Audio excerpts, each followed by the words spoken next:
4 persons have been burned to death after a diesel-laden tanker overturned and exploded in Agbor Delta State. In the aftermath of the incident, the state governor has promised to support victims of the tragic incident. Trust TV's Jonathan Awanye has more on this development. Charred remains of the tanker driver and his assistant lay scattered at the scene. Both were trapped inside the vehicle when the inferno erupted. Among the other casualties are a mother of 4 and a young boy, both caught in the blaze. The explosion left a trail of destruction, reducing houses, shops, cars, and 2 banks to ashes. Fire got our building through the tanker that was carrying diesel, fuel, and it burst into flames.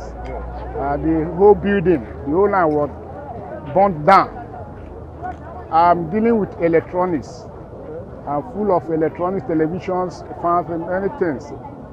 But now, nothing, no single thing come out from it. Burning. We were in church when they called that the shop was burning. So before we could come back here, the shop, both the warehouse, everywhere got burned yesterday. And we dropped 10 million in the shop yesterday, and everything got burned yesterday. So we are begging the government to come and help us, that we need him, because we don't have anybody to call now. I heard that this tanker failed brake, that it was conveying diesel. So when it fell, and I don't know how the fire managed to start. So that was what I heard. I wasn't here then. And I heard that some people died, but I don't know the number of persons that died. Because my shop under lock and key. I couldn't pick a dime out of my shop.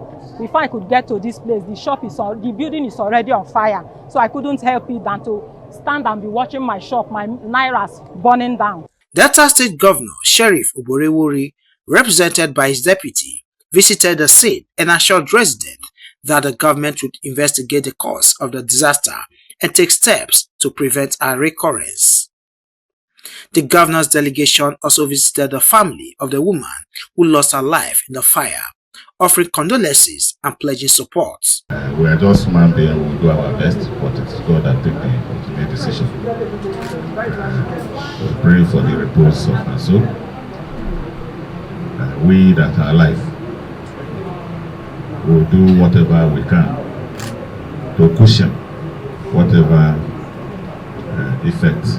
My wife was in between the tanker and my vehicle, wanting to enter my vehicle when the explosion happened, and the explosion picked her. So I was confused. Do I kick this car or what? I said no. If I try to kick this thing, might engulf me and my son. I opened the door and ran away. My son tried to open. I said, push it, because of that something that hit me at the back. When she came out, we started running. So it was when we were running, we looked back and saw my wife on the ground burning.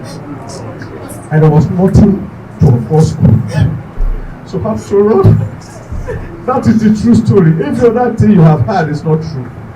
The tragic incident occurred on Sunday afternoon. Jonathan Awanye, Trust TV News, Asaba.